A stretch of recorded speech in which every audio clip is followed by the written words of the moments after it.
जड़े व्यक्ति आक्रमण में मृत्यु होइथिबा मृतकों परिवार लोक मैंने अभियोग आनी थाना आगरे मृतदेह रखी न्याय दाबी करिसेंती।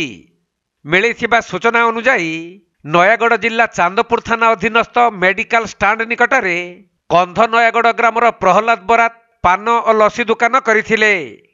परे बेपार बढ़िबारु नुआ साहिर अलेख परिडा को विश्वास करी लसी दुकानटी को संभाळिबा पई देइथिले। हेले परवर्ती समय रे रास्ता संप्रसारण निमंते तांको दुकान केबिन स्थानांतर को नहीं कर्मचारी अलेख परिडा प्रहलाद को आक्रमण करी लहुलुहाण करि देइथिले।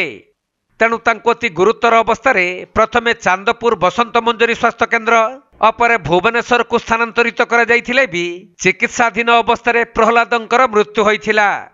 तेणु मृत प्रहलादंक परिवार लोक माने चांदपुर थाना आगरे मृतदेह रखी एक लिखित अभियोग करिबा परे थाना अधिकारी सबको व्यवच्छेद पाई पठाइछंती।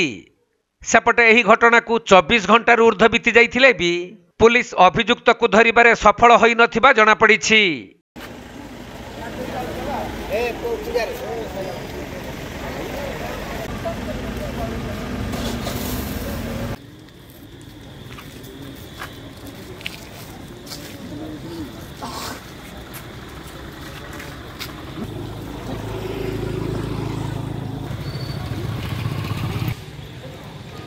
Nayagarh जिल्लारू Prashant Kumar Behera report, Konark live.